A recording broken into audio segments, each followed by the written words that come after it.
Bismillahirrahmanirrahim. Assalamualaikum warahmatullahi wabarakatuh. Alhamdulillah wassalatu wassalamu ala Rasulillah wa ala alihi wa ashabihi wa man tabi'ahum bi ihsanin ila yaumiddin, amma ba'du. Insyaallah di pagi ini kita lanjutkan pembahasan kitab Bidayatul Abid wa Kifayatuz Zahid karya Syekh Abdul Rahman bin Abdullah bin Ahmad Al-Badi Al-Hambali rahimahullah. Dan sekarang kita masuk ke pembahasan waktu-waktu yang dilarang untuk sholat. Awqatun nahyi khamsah, dan manusia dilarang untuk sholat. Itu ada lima.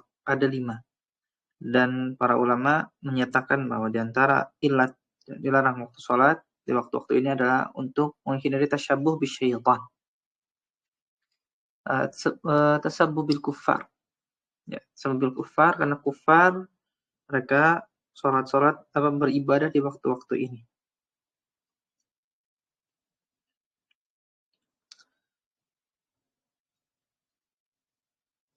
Yang pertama, qatun nahyi khamsah min tulu'il fajri tsanin ila tulu'i asy-syams, itu terbit fajar hingga terbit matahari. Ya, maksudnya setelah benar-benar setelah terbit fajar. Dan dikecualikan di sini tentu sholat subuhnya. Ya, sholat subuh.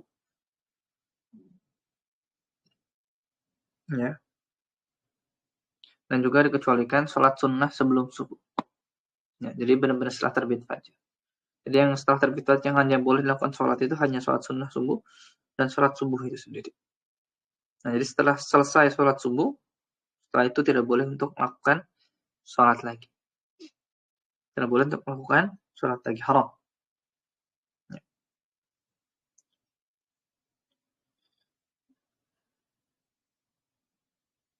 Kemudian yang kedua, min sholatil asri ilal ghurub, itu dari setelah sholat asar. Ya, setelah sholat asar hingga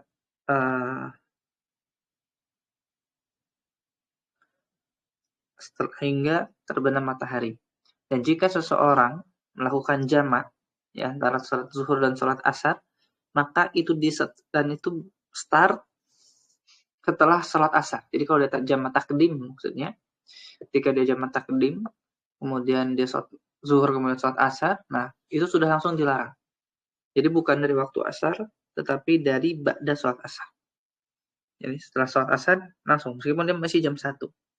Meskipun masih jam 1, dia sudah diharamkan untuk melakukan sholat lagi.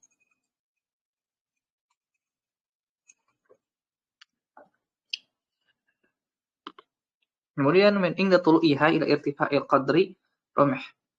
Itu terbit matahari hingga setinggi tombak. Nah, di sini kurang tersusun seharusnya. Jadi kalau kita lihat nanti akan ada hanya 3 waktu saja. Ini terbit fajar hingga terbit matahari, dari terbit matahari hingga setinggi tombak. Jadi ini bisa kita gabung. Dari terbit fajar hingga terbit matahari setinggi tombak. Nah, ini jadi satu waktu. Itu sebenarnya jadi satu waktu saja. Karena kan dari fajar hingga terbit matahari hingga setinggi tombak. Nah, ini baru ini boleh sholat syuruk atau sholat duha. Jadi ini bisa digabung menjadi satu waktu. Nanti sholat asar juga sama. Nah, setelah dan yang keempat itu wa inda qiyamiha hatta tazul. Nah, ini setelah terbit ketika matahari tepat di tengah hingga tergelincir. Nah, ini sesaat saja. Ini enggak lama, cuma sesaat saja, beberapa saat saja. Jadi pas waktu zuhur. Pas waktu zuhur itu sesaat itu tidak boleh untuk sholat. Tapi biasanya ini jarang juga sholat saat itu. Nah, kemudian setelah sholat terbenam hingga sempurna terbenam. Wa inda ghurubiha hatta yatim. Ya, sampai sempurna terbenamnya. Jadi kalau kita lihat ada 3 waktu saja. Terbit fajar hingga terbit matahari yang memanjang sampai setinggi tombak. Kemudian dari sholat asar hingga terbenam matahari dan sempurna terbenamnya. Waktu kedua kemudian kemudian matahari tepat di tengah hingga tergelincir. Nah, kalau kita lihat subuh, zuhur dan asar hingga maghrib, itu yang dilarang. terbit fajar hingga matahari setinggi tombak, matahari tengah-tengah, yaitu zuhur, yang hanya sesaat, kemudian asar hingga sempurna terbenam matahari. Ya cuma ada 3 waktu saja. Tapi dipecah menjadi 5 sesuai dengan memang dalil yang menunjukkan hal tersebut. Jadi dalilnya ada ini, kemudian dibuatlah 5. Tapi kalau kita lihat, kita cek kembali, maka itu hanya 3 secara global. Secara global itu ada 3 waktu saja. Dan yang diharamkan di waktu-waktu ini, apa yang diharamkan? Yang pertama adalah fayahrumu fi haib tidak nafil mutlaq. Tidak boleh melakukan sholat sunnah mutlak. Ya. Walau itu sebab, meskipun dalam mazhab Hambali memiliki sebab, misalnya sholat syukrul wudu itu tidak boleh kalau di waktu nahi, tidak boleh juga sholat sunnah tahiyatul masjid, tahiyatul masjid. Misalkan di mazhab Hambali kalau asar, misalkan mau kajian, maka dalam mazhab Hambali itu tidak boleh. Untuk mazhab Hambali langsung aja duduk. Kalau pada asar kan biasanya kajian kadang mungkin jam 5, setengah 5 sore gitu. Nah, jadi menurut mazhab Hambali itu ya sudah langsung duduk aja. Tidak perlu sholat sholat tahiyatul masjid. Karena kan sholat sunnah tidak diperbolehkan. Ya. Nah, kecuali kalau sholat wajib. Jadi kalau sholat wajib boleh. Kemudian 2 rakaat tawaf. Jadi setelah tawaf, nah kalau misalnya tawaf di Masjidil Haram, ya, di Ka'bah, setelah tawaf langsung sholat. Nah, itu kan 2 rakaat tawaf. Nah, ini dikecualikan. Nah, ini dikecualikan. Karena tentu juga kan nggak semua orang tawaf. Ya, jadi memang dikecualikan orang yang tawaf saat itu. Sunnah ini. Kemudian sholat nazar. Ya, sholat nazar juga dikecualikan. Dan juga sholat sunnah fajar. Ya, dilakukan secara ada. Jadi sholat sunnah fajar ya memang dilakukan setelah itu. Setelah ada. Maksudnya saat ada. Jadi baru azan subuh kemudian dia sholat. Ya, azan subuh kemudian dia sholat. Jadi sholat subuh yang qadhaan, jadi misalkan dia sholat subuh dulu baru kemudian mengqadha sholat qabla subuhnya. Ya qabla subuh kalau dalam mazhab Hambali sholat sunnah itu boleh diqadha. Nah itu tidak bisa diqadha setelah sholat subuhnya dilaksanakan. Tunggu sampai nanti waktu sholat duha baru bisa diqadha. Ya. Dan juga sholat jenazah pada waktu subuh dan asar. Ya. Sholat jenazah pada waktu subuh dan asar saja. Gitu. Itu boleh dilakukan. Adapun selain itu tidak boleh dilakukan.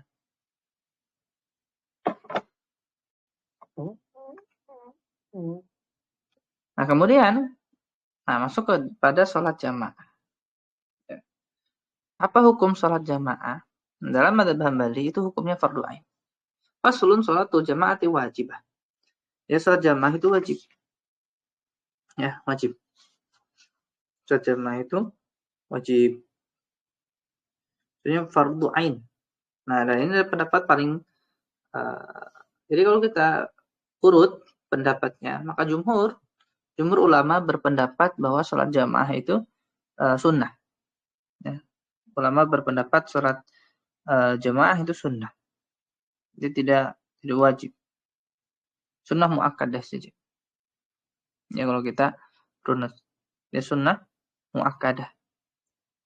Nah, kemudian mazhab Hambali, ya, dalam mazhab Hambali berpendapat dia fardu ain. Dia fardu ain. Jadi tiga mazhab berpendapat hanya sunnah muakkadah. Nah, jadi kalau ada orang yang, terutama kalau kita kan di Indonesia, ya, kalau teman-teman yang di Indonesia itu ma'rufnya orang-orang tidak bermadzhab Hambali. Mereka bermadzhab Syafi'i, warisan dari terdahulu. Ya. Dan ormas-ormas lain juga saya kira tidak ada yang seperti Muhammadiyah dan semisalnya, juga tidak ada yang mewajibkan gitu ya untuk sholat jamaah gitu. Nah, kemudian mazhab Hambali mewajibkan sholat jamaah. tetapi tidak mewajibkannya di masjid. Nah, nanti ini ada urutan ke pendapat. Wajib sholat jamaah, tapi tidak wajib sholat di masjid. Seperti kami di sini di Saudi itu, ya orang-orang sholat saja. Mereka sholat, dan di mana saja gitu. Tapi ada berjamaah. Kan kalau sempat ada space gitu, sholat di pusat perbelanjaan lagi belanja gitu, di supermarket atau di minimarket, azan nih, nah, biasanya ada di sebagian space gitu yang agak kosong, ada yang gelar sejadah, itu kan, terus mereka sholat. Sholat saja. Orang belanja dia sholat. Dan itu normal gitu, orang sholat saja. Sholat jamaah di mana saja. Karena yang wajib sholat jamaahnya, bukan di masjidnya. Kemudian pendapat selanjutnya itu adalah sholat jamaah itu hukumnya, sebelum fardu ain, fardu kifayah dulu apa? Jadi sunnah, fardu kifayah, baru fardu ain. Nah, fardu kifayah artinya wajib sebagian saja. Yang penting ada yang sholat jamaah, sudah cukup. Ini pendapatnya Ibnu yang dipilih oleh Ibnu An-Nawawi dan juga sebagian ulama Hanabilah. Dinisbatkan oleh Syekhul Islam kepada sebagian ulama Hanabilah yang mewajibkan fardu kifayah. Baru fardu ain. Nah, kalau fardu kifayah kan sebagian aja tuh. Yang penting kalau sudah ada yang melaksanakan, oke. Nah, baru fardu ain. Nah, ini pendapat kembali. Muktamad. Jadi yang penting sholat jamaahnya mau di rumah, sama keluarga, mau di masjid, mau tadi di pusat perbelanjaan, terserah. Yang penting sholat jamaah. Dan di sini ma'ruf seperti itu. Orang-orang sholat di tempat publik gitu ya. Itu udah biasa kalau di sini. Kemudian, nah ada pendapat paling berat, yaitu pendapat sebagian Hanabilah yang mewajibkan sholat berjamaah di masjid sampai menjadikannya syarat sah sholat. Ya, jadi berjamaahnya itu syarat sah sholat. Itulah pendapatnya Ibnu Aqil, dan ini pendapat yang dipilih oleh Syekhul Islam Ibnu Taimiyah, Ibnu Qayyim, dan juga Salafi kontemporer. Nah, ini yang biasanya diajarkan pada jamaah. Biasanya bahwa sholat jamaah harus di masjid. Gitu. Nah, yang keliru adalah, ya boleh-boleh saja, sah-sah saja kalau mengambil pendapat ini. Tapi harus diingat bahwa jumhur ulama mensunahkannya saja. Sebagian fardu kifayah, Madzhab Hambali memilihnya fardu ain, dan sebagian kecil ulama memilihnya sebagai wajib di masjid. Hatta jadi syarat. Nah, yang keliru adalah menjadikan ini sebagai sentimen untuk menilai orang lain. Kalau dia tidak sholat jamaah di masjid, kita menjadi sinis. Karena kan dia tidak bukan sosok yang soleh itu kalau nggak sholat di masjid. Nah, ini tidak bisa begitu.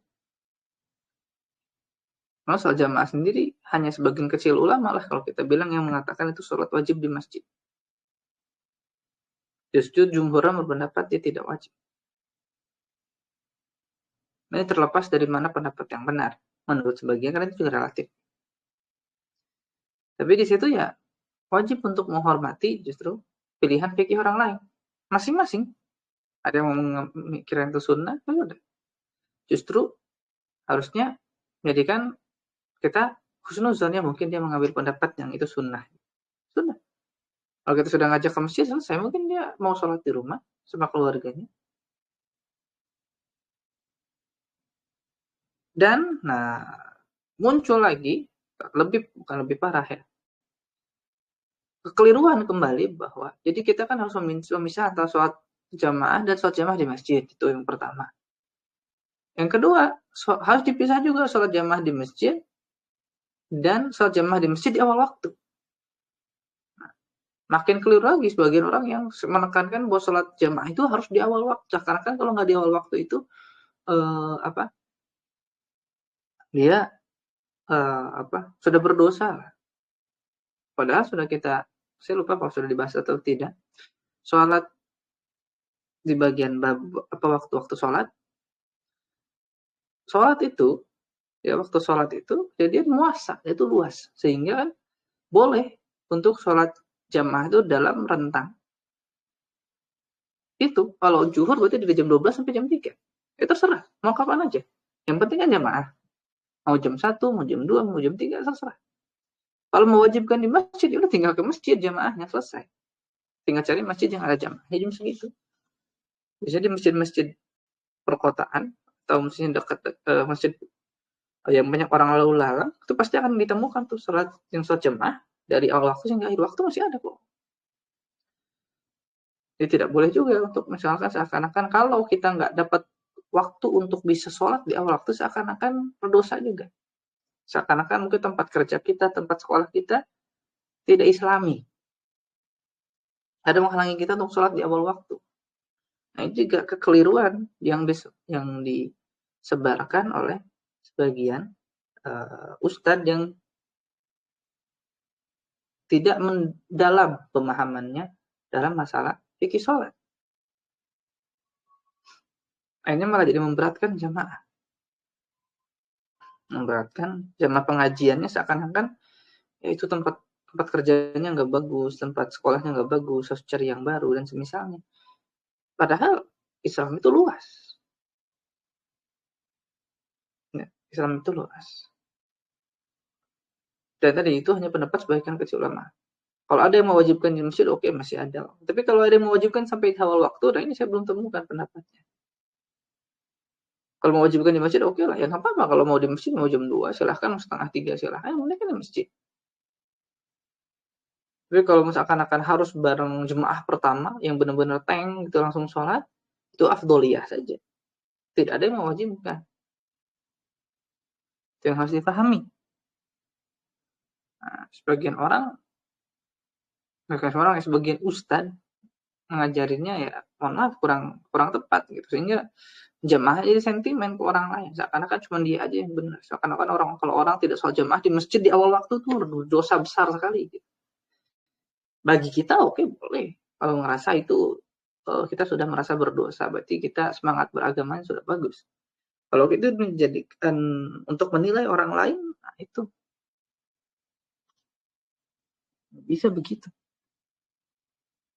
Sayangnya itu yang terjadi. Ya, sayangnya itu yang harus kita jauhi. Gitu. Yang harus kita jauhi. Kita lanjut. Jadi wajib ini fardu ain. Untuk apa? Untuk 5 waktu. Ya. Jadi dia fardu ain untuk 5 waktu. Dan dia muaddah, maksudnya sholat yang diwajibkan waktu muaddah, maksudnya yang dia dilaksanakan bukan qadha, ya. Nah, kalau sholat qadha tidak wajib untuk berjamaah, gitu.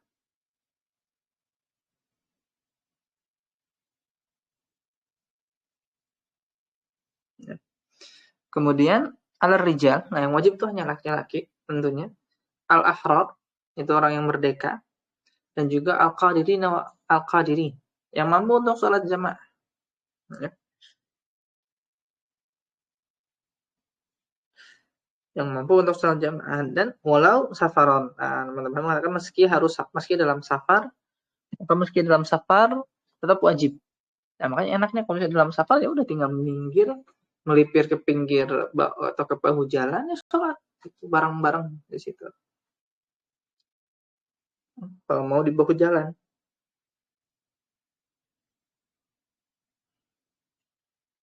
Ya. Nah, dan walisat syarton, nah ini yang menekankan ya untuk bukan membantah dari sebagian Hambali sendiri yang mau menjadikannya syarat sah sholat. Ini pendapatnya Syekhul Islam Ibn Taimiyah. Kalau mau sekalian, gitu, pendapatnya dipakai semua Syekhul Islam. Sholat jamaah itu syarat sah. Jadi menurut Syekhul Islam kalau nggak jamaah itu nggak sah sholatnya. Udah harus di masjid lagi. Bayang beratnya seperti apa pendapat ini? Berat sekali.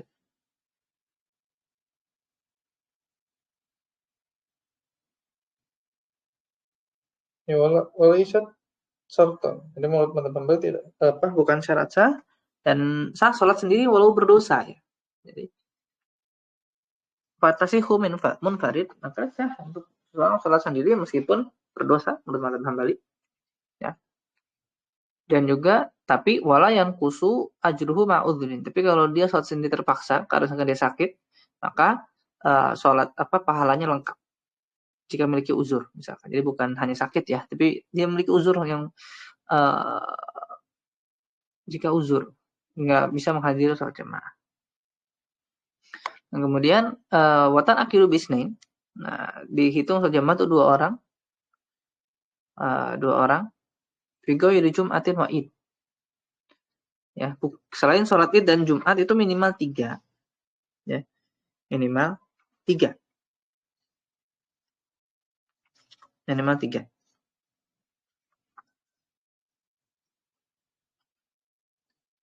Dan walau biungsa wa abdin, dan dihitung 2 orang atau 3 meskipun wanita. Jadi 2 orang tadi meskipun wanita dan budak tetap dihitung jamaah gitu. Tetap dihitung jamaah.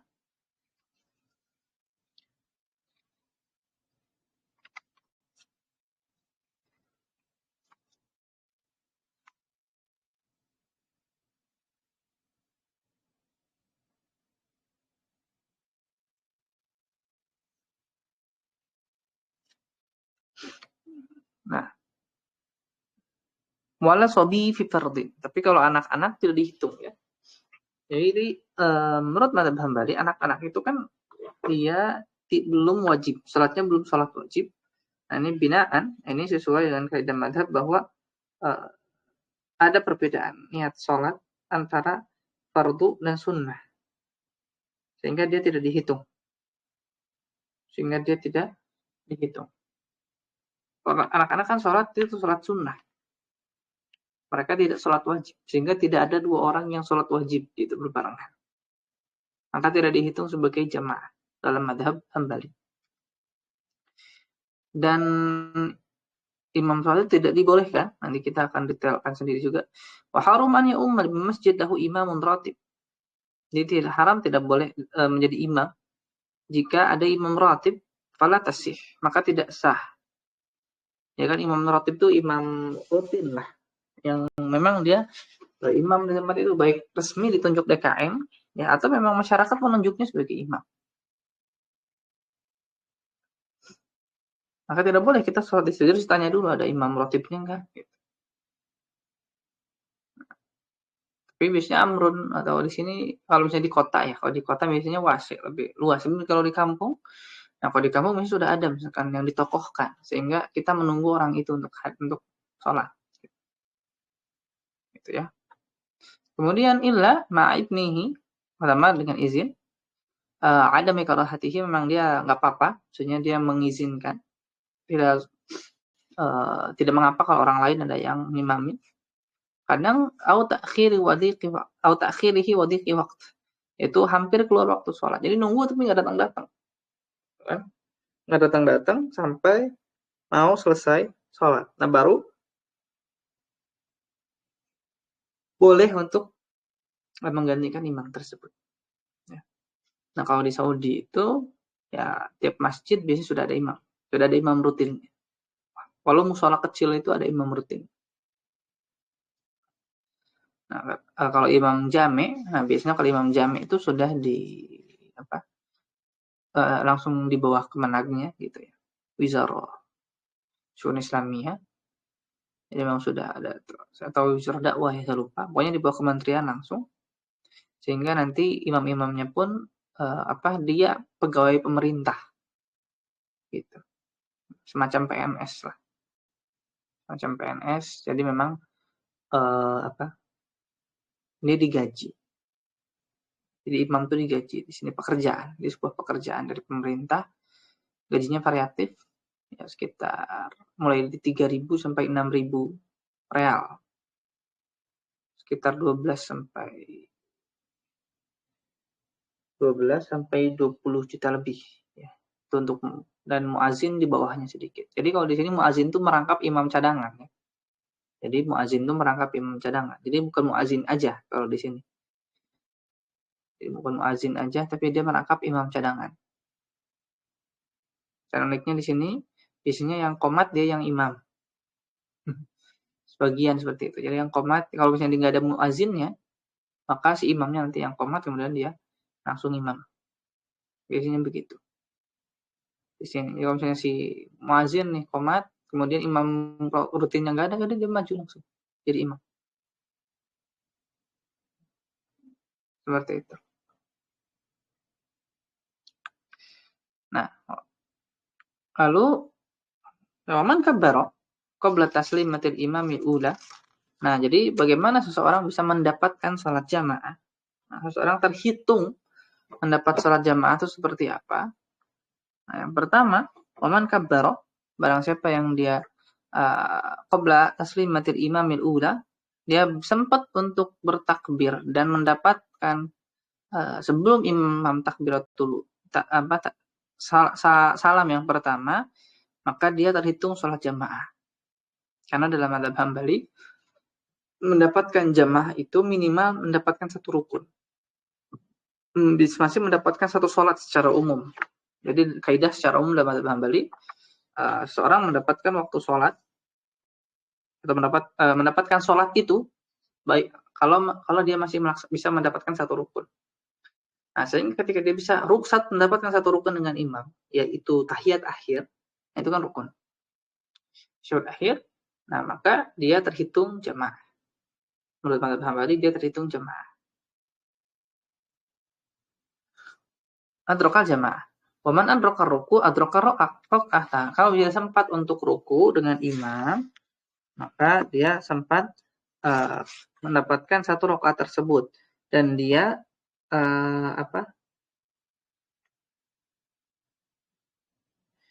harus benar-benar yakin dia mendapatkan ruku bareng dengan imam. Bukan dia ruku, imamnya sudah tidak. Enggak, tapi dia sempat ruku bareng dengan imam. Ya, dia sempat ruku bareng dengan imam. Nah, baru dia dapat satu rakaat. Ya. Kemudian, imam rakaat ruku, rakaat rakaah wa sunnah dukhuluhu ma imamihi kaifa adrakahu. Ya, jadi sunnah bergabung dengan jamaah, dengan imam. Langsung berjamaah, apapun keadaan imamnya. Jadi ini sunnah. Jadi nggak apa-apa nunggu, boleh. Seperti sebagai orang nunggu dulu mau gabungnya pas rakaat keduanya, pas benar-benar takbir, nggak apa-apa. Tapi sunnahnya itu misalkan imamnya lagi ruku, ikut ruku, imamnya lagi sujud, ikut sujud. Jangan tidak menunggu gitu. Itu sunnahnya. Kemudian wa ma adraka ma'ahu akhiruha wa ma yaqdihi awwaluha. Nah, jadi sebenarnya imam itu menurut mazhab Hambali kalau misalkan dia bergabung di rakaat ketiga, maka hakikatnya dia sedang sholat rakaat ketiga dan rakaat keempat dengan imam. Hitungannya. Dan nanti ketika sudah salam, nah dia sedang mengqadha rakaat 1 dan rakaat 2. Nah, itu kaidahnya dalam mazhab Hambali seperti itu. Jadi kalau misalnya dia masuk rakaat kedua, berarti nanti yang diqadha di akhir itu sebenarnya rakaat pertama. Bukan dihitung itu dalam mazhab Hambali ketika dia rakaat 1, tapi memang dia ikut rakaat 2. Realnya dia ikut rakaat sesuai dengan hitungan rakaat imam. Kemudian yang diqadha itu adalah yang dia terlewat. Jadi nanti rakaat 1-nya atau gimana. Jadi kalau masuk rakaat 4, maka yang diqadha nanti 1 4 1 2 3 gitu. Nanti ada hukum-hukumnya mengikuti kaidah-kaidah sesuai dengan rakaat tersebut. Nah, apa yang ditanggung imam? Wa yatahammalul an ma'mumin. Apa yang ditanggung imam dari makmumnya? Untuk makmumnya yang pertama Al-Fatihah, qiraah. Jadi dalam mazhab Hambali mutlak makmum itu tidak perlu baca Fatihah sama sekali, baik sirriyah maupun jahriyah. Ya, baik itu salat sirriyah yaitu salat zuhur dan asar maupun jahriyah yaitu salat maghrib, isya dan subuh. Dan termasuk yang rakaat 3 dan rakaat 4 di salat subuh dan salat isya. Tuh enggak usah baca, tunggu aja. Dalam mazhab Hambali enggak. Sunnah. Nah, disunnahkan dalam mazhab Hambali kalau imamnya tidak terdengar membaca, disunnahkan untuk baca Fatihah. Sunnah aja. Jadi kalau misalnya di salat zuhur dan salat asar ya sunnah baca Fatihah. Dan di rakaat ketiga dan keempat di maghrib dan isya ya mereka dan sunnah. Sehingga dalam mazhab Hambali benar-benar nanti si imamnya itu harus bukan ummi. Nanti dibahas di babnya. Imam itu syaratnya tidak boleh ummi, tidak boleh baca Fatihahnya jelek. Kalau baca Fatihahnya jelek, dia nggak boleh untuk jadi imam, tidak sah dalam madzhab Hambali. Karena dalam madzhab Hambali, yatahammalul imam 'anil ma'mum qira'atul Fatihah. Karena dalam madzhab Hambali, si imam itu menanggung Al-Fatihah makmum. Nah, ini termasuk orang yang kalau imam jelek, maka batal sholatnya dan batal sholat makmum. Nah, ini pendapat Syekhul Islam bahwa sebenarnya tidak wajib untuk baca Fatihah bagi makmum. Tidak wajib baca Fatihah. Berbeda dengan Syafi'i yang mewajibkan. Sebagian ulama mengambil jalan pertengahan. Kalau dia sirriyah wajib, kalau jahriyah pas jaharnya itu tidak wajib. Itu pendapat pertengahan yang dipilih oleh Ibnu Utsaimin, Syekh Utsaimin pada madzhab Hambali. Kemudian sujud sahwi. Nah, jadi sujud sahwi ditanggung imam juga. Dan juga kalau makmum itu tidak sujud sahwi kalau imamnya tidak sujud sahwi. Kalau imam tidak sujud, dia nggak ikut. Kemudian sujud tilawah dan juga sutroh. Nah, jadi sutroh juga, sutroh makmum ikut sutroh imam. Makanya dalam madzhab Hambali boleh untuk jalan-jalan di depan makmum asal tidak jalan-jalan di depan imam. Karena sutrohnya itu ikut sutroh imam. Ikut sutroh imam. Boleh jalan-jalan. Kemudian doa kunut. Nah, sehingga makmum cukup amin saja. Karena sudah ikut bacaannya ditanggung oleh imam. Dan kemudian tasyahud awal. Nah, idza subiqa bi rakaatin. Nah, jika dia masbuknya di rakaat 3, maka sudah terhitung tasyahud awal menurut mazhab Hambali. Karena tadi makmum memperoleh akhir salat dan mengqadu awal.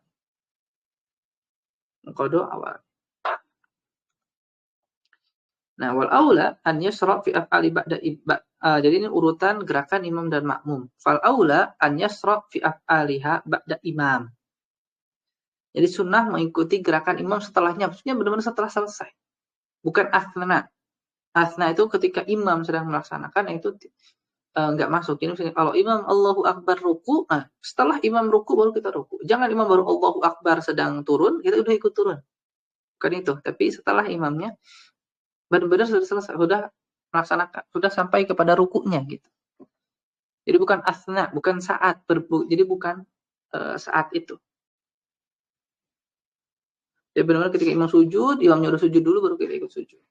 Jangan imamnya sedang turun, kita ikut turun. Nah, bukan itu maksud. Yang sempurna itu, yang kalau imam sudah turun baru kita ikut turun.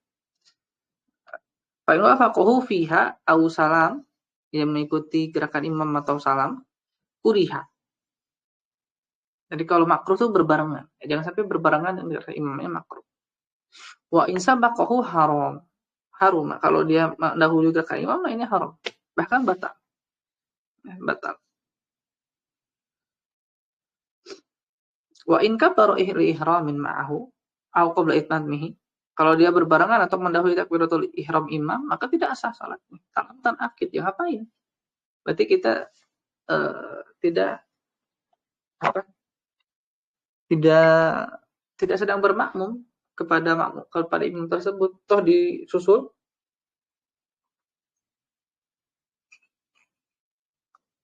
Nah, tidak boleh ya. Takbiratul ihram terutama. Seakan-akan tidak sah salat.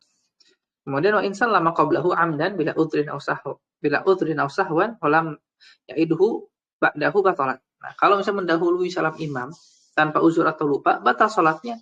Kalau dia enggak ngulang. Dia udah salam-salam, imam belum salam. Nah, tunggu imam salam baru kita salam lagi. Baru itu boleh. Kalau enggak diulang berarti batal. Kalau enggak diulang berarti batal salatnya.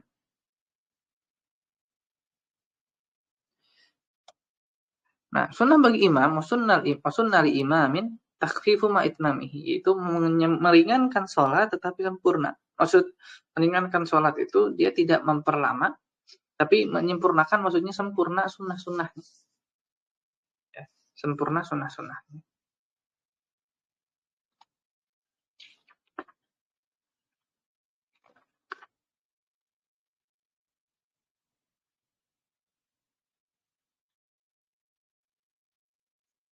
Jadi tetap menyempurnakan, tidak lama-lama. Wa tatwilu qira'atul ula 'an tsaniyah, memanjangkan rakaat 1 dibanding 2 ya, atau secara umum memanjangkan rakaat 1 dari 2, 2 dari 3, 3 dari 4 gitu. Tatwilu qira'atul ula 'an tsaniyah, memanjangkan rakaat 1 dan 2 biasanya dibanding rakaat 3 dan 4. Wal intidharul dukhuli in lam yusuq al makmum, menunggu makmum ikut ruku, makmum baru maksudnya. Menunggu makmum baru ikut ruku. Nah, ini kalau tidak menyusahkan makmum yang sudah ada. Karena yang berhak tentu makmum yang sudah ikut dengan kita. Adapun makmum baru yang belum ikut, nah itu ya kalau mau ditunggu silahkan, kalau nggak ditunggu nggak apa-apa. Kalau nggak ditunggu juga tidak masalah. Faslun, nah siapa yang berhak untuk jadi imam? Yang pertama itu adalah al-ajwad qira'atan al-afqah. Jadi orang yang bagus bacaannya memahami fikih salat. Kemudian yuqaddamu qari la ya'lam fiqh salatihi ala faqihin ummi. Yaitu bagus bacaannya meski tidak paham fikih salat daripada orang yang paham fikih salat tapi tidak baca Al-Qur'an dengan baik. Kenapa? Karena tadi ya, kalau dia nggak bisa baca Al-Qur'an dengan baik, dia kan menanggung bacaan makmum, nanti tidak sah salat. Nanti tidak sah. Summal ashraf, kemudian orang yang summal asan yang lebih tua. Nah, kalau di Indonesia ini dulu kaidahnya. Nah, ini tidak tepat. Al-asan. Jadi yang lebih tua. Ya, lebih tua tuh maksudnya ini urutan. Kalau sama, misalkan sama-sama bagus bacaannya, yang didahulukan adalah orang yang lebih banyak hafalan Qur'annya. Kalau ada madzhab Hambali yang bukan yang lebih bagus bacaannya. Meskipun hafalan Qur'annya lebih sedikit. Nah, jadi al-ajwad. Al-ajwad itu maksudnya bukan al-aktsar, bukan yang lebih banyak, tapi al-ajwad itu yang bacaan Qur'annya lebih bagus. Baik makhrajnya terutama tentu ya. Dan juga intonasi nada itu lebih bagus, maka itu yang dijadikan imam al-madhab. Kemudian nanti kalau sama, nah baru yang lebih tua. Nah kalau sama-sama tua, al-ashraf yang lebih mulia. Nah maksudnya keturunan Quraisy nanti yang duluan. Al-ashraf itu dalam madhab Hambali, maksudnya nanti Quraisy ya. Karena menurut madhab Hambali itu tidak salah nanti yang menjadi imam waliul amr itu harus orang Quraisy. Saya belum cek lagi, tapi kalau tidak salah begitu. Karena yang menjadi waliul amr itu harus orang Quraisy. Yang menjadi khalifah. Menjadi khalifah itu adalah orang Quraisy. Tidak boleh yang lain. Summal atqa wal awra, yang lebih warok dan lebih bertakwa. Nama Hambali baru belakangan. Summal yuqra. Nah, baru setelah itu ini lupa belum ada aja. Kemudian yuqra, yaitu diundi. Nah, jadi undian dalam madhab Hambali, dalam syariat secara umum, itu disunahkan ketika semua orang berhak. Nah, baru diundi. Nah, itu bukan judi. Karena semua orang memang berhak untuk mendapatkannya, tetapi kita tidak tahu siapa yang kita berikan, maka diundi. Ini sama seperti Nabi ketika mengundi istri-istrinya. Ya, siapa yang ikut safar? Jadi kalau beliau mau safar kan semua berhak ikut. Nah, maka diundi siapa yang ikut safar. Nah, kemudian wasahibul bait wa imamil masjid walau abdan ahaq. Nah, itu tuan rumah wal imam masjid didahulukan meskipun samba sahaya illa di sultanin pihak, kecuali waliul amr yang ada di situ. Jadi misalkan ada Pak RT, Pak Lur, kalau di kita ya kalau ada wali kota gitu. Sebenarnya termasuk perangkat seperti misalkan Pak RT, Pak RW, lurah, camat juga masuk kalau di kita. Karena dia bagian dari sistem pemerintahan.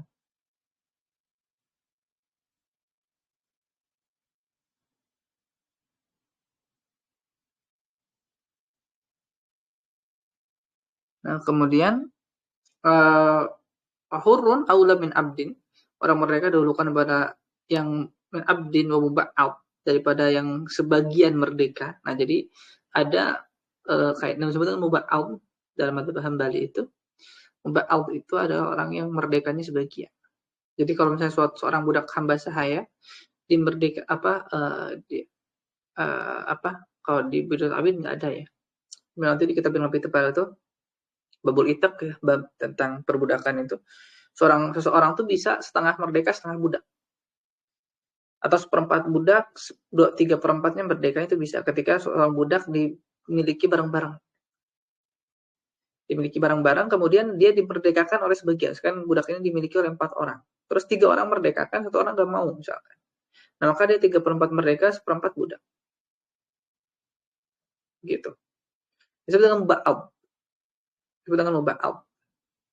Nah, muba'ab ini dia masih lebih oke dibanding dengan hamba sahaya murni. Jadi wa muba'ad aula min abd. Ya, jadi yang sebagian merdeka lebih utama daripada yang hamba sahaya murni. Kemudian wahadir maksudnya orang yang mukim, bukan orang yang sedang safar, bukan musafir. Ya.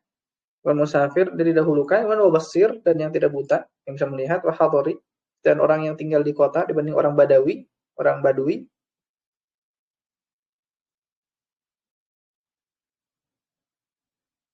Ya. Mutawaddi dan orang yang wudu dibanding orang yang nggak punya wudu. Ya. Jadi kalau misalnya ada orang yang ya kalau di Indo mungkin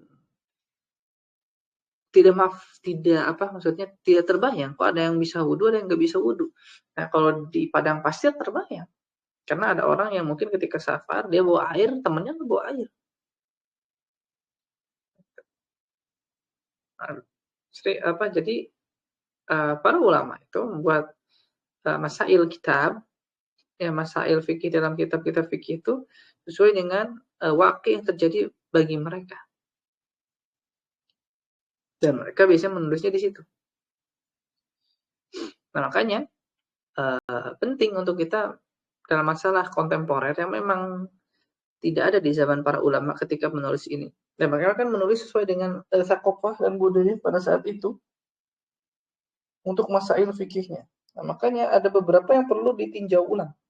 Terutama kalau misal kita mengikuti nanti kalau misalnya mengambil kitab fikih di kitab fikih di bagian bab waliul amr misalkan, babul qadha nanti ada hubungannya dengan waliul amr dan semua yang berkaitan dengan pemerintahan. Nah, dulu para ulama menulisnya dalam keadaan dulu sistem monarki, itu kerajaan, sehingga itu cocok kalau di Saudi karena Saudi masih kerajaan, nyambung. Tapi kalau keadaannya republik misalkan, nah itu butuh ijtihad baru. Karena nggak mungkin bisa tamaman 100% diamalkan.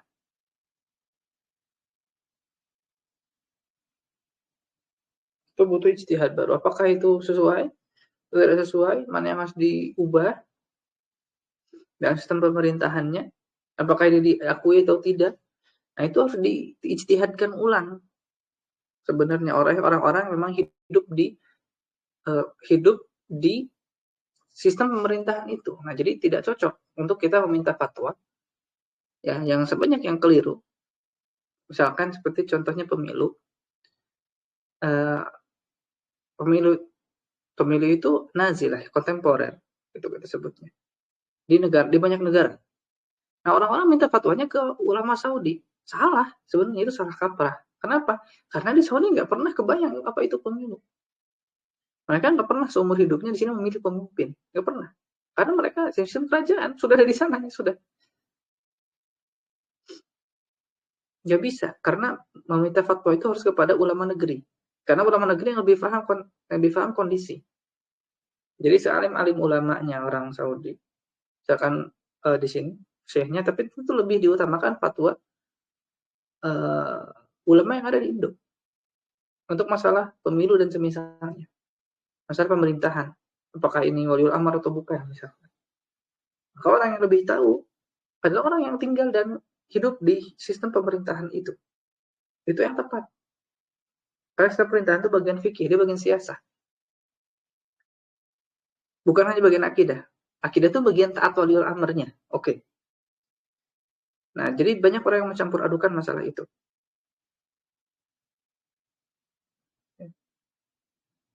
Masalah itu dicampur adukan. Taat waliul amr bab akidah, iya. Tapi memilih siapa waliul amr itu bab fikih. Itu nggak bisa jadi bab akidah. Akidah nggak pernah nyusun hukum, nggak ada. Di akidah nggak dibahas itu. Akidah cuma konsekuensinya ya kalau sudah ada waliul amr yang sah, itu kita harus taat. Tapi bagaimana, siapakah yang masuk kriteria waliul amr dan semisalnya itu bab fikih. Nah itu butuh ditinjau ulang dalam kontemporer. Makanya di Saudi sendiri juga sekarang sudah ada jurusan terpisah anzimah, jurusan hukum, untuk merespon nazilah, merespon kontemporer yang sekarang membutuhkan untuk hukum yang terpisah dari ya ada hukum syariat, ada hukum sebagai hukum negara gitu. Dan itu juga didasarkan pada syariat kalau di Saudi.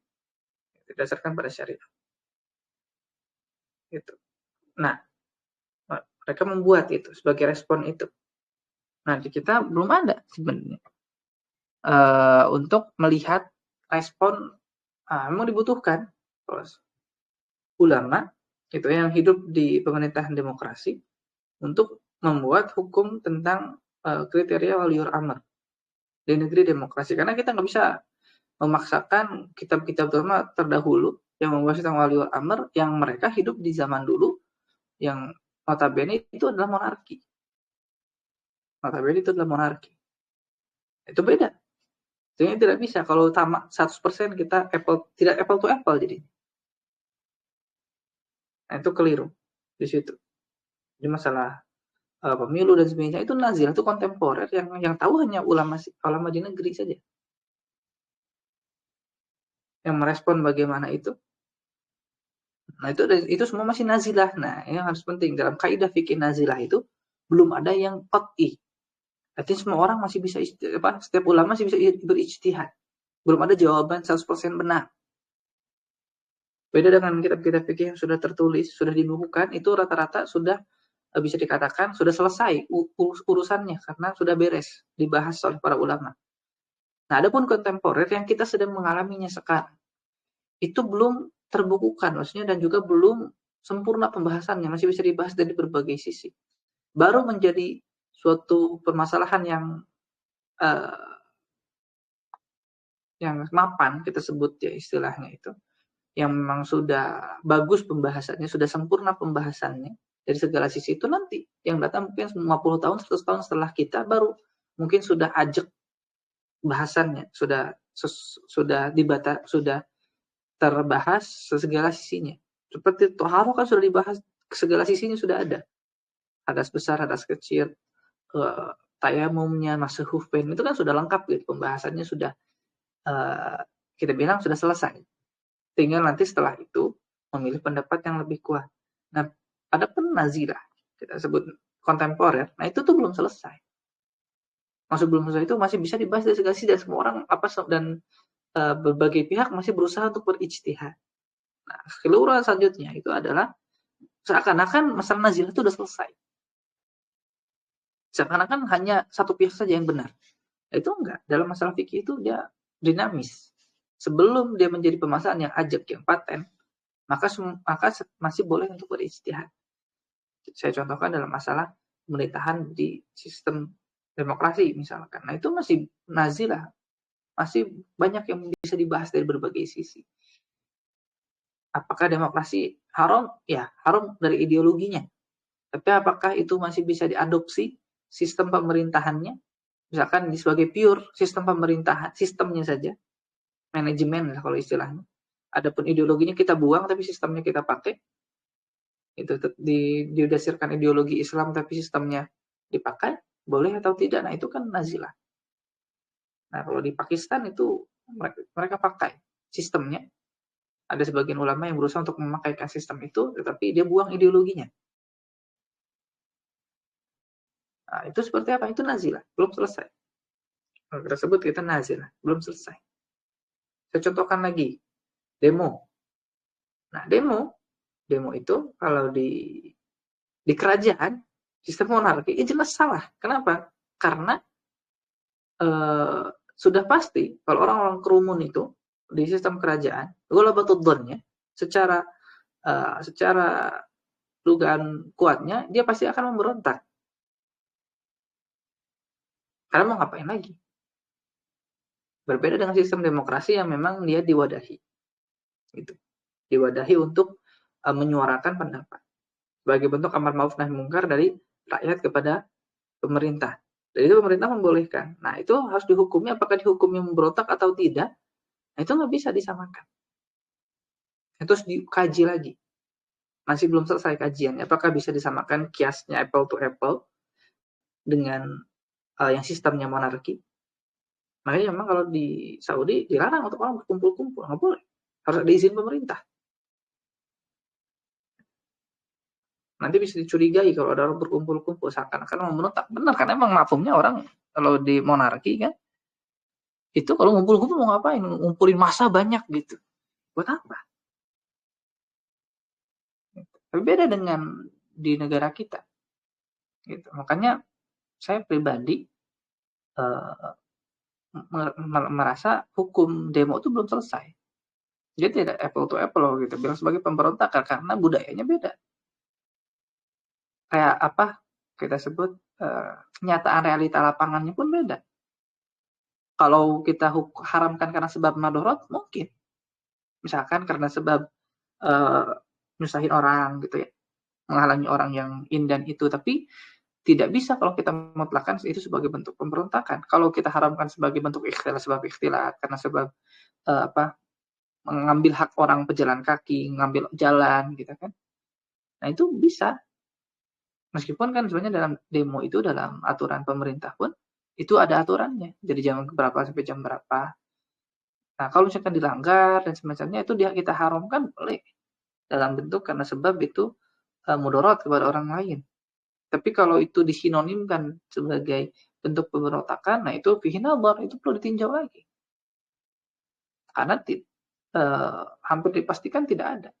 Bukan hampir dipastikan tidak ada, hampir berbeda dengan zaman sebelum reformasi. Nah, kalau mungkin demo di zaman reformasi dan sebelumnya bisa kita dekatkan dengan itu usaha untuk memberontak karena dulu beda pemerintahannya sama tidak. Makanya waki ya atau realita itu senantiasa bergulir dan fikih itu dinamis itu di situ. Dia akan berbeda. Kalau sebelum reformasi mungkin dianggap kalau berdemo itu artinya memberuntukkan pemerintah karena pemerintahannya sudah mirip monarki saat itu. Sudah 30 tahun lebih presidennya berkuasa. Jadi orang mungkin sudah gerah gitu. Pengen ganti. Nah, begitu juga kan bedanya dengan monarki kenapa harus taat? Misalkan monarki dia kan presiden seumur hidup, penguasa seumur hidup. Tapi kalau di sistem presidensial tuh penguasa diganti 5 tahun sekali. Nanti hukumnya gimana? Karena itu kan nazilah kita sebutnya. Nah, bentuk orang-orang yang belajar fikih itu nanti dia bukan ujiannya, ujung-ujungnya kalau sudah bisa fakih itu dia harus bisa membahas permasalahan seperti itu. Ya dia tidak menelan mentah-mentah.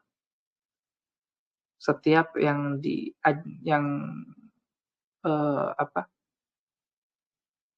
disebutkan itu oleh sebagian ulama, tapi dia kaji ulang. Karena masih bisa luas pembahasannya. Nah, kita selesaikan di mutawaddi tadi wudu. Nah, kalau di wudu ada, kalau di sini kemungkinan bagian minum karena budaya beda. Ya, makanya kan urf akan berbeda sesuai dengan tempat dan zaman. Nah, itu akan mengubah hukum fikih. Karena fikih itu dinamis mengikuti perkembangan zaman. Nah, makanya fakih itu tetap ada setiap zaman karena dialah yang mengetahui dinamika itu. Nggak bisa kita paksakan apa yang ada di zaman dahulu untuk diterapkan sekarang karena sudah beda urfnya, sudah beda budayanya dan semisal.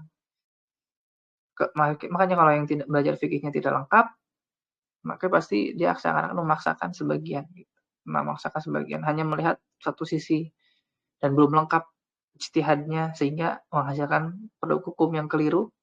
Nah, itu yang harus kita tinjau lagi gitu. Kemudian mu'irin wa mustajir yang meminjam dan menyewakan dan menyewa ya, meminjam dan menyewa itu lebih utama daripada kebalikan mereka. Aula min tittihim. Jadi nggak bisa kalau yang peminjam ya kalau dan misalnya yang didahulukan yang lawan. Jadi kalau yang tayamum nggak bisa mengimami yang wudu yang dia menjadi imam. Gitu. Jadi temannya dari safar bareng misalkan temannya punya air cukup untuk dirinya sendiri. Temannya nggak punya air sehingga dia tayamum, nah maka yang wudu lah yang menjadi imam. Begitu. Coba kita lanjutkan. nanti di pekan depan untuk masalah imamah ya, untuk masalah imam ini. Kita tutup dengan kafaratul majlis. Subhanakallahumma wa bihamdika, asyhadu an la ilaha illa anta, astaghfiruka wa atubu ilaik. Assalamualaikum warahmatullahi wabarakatuh.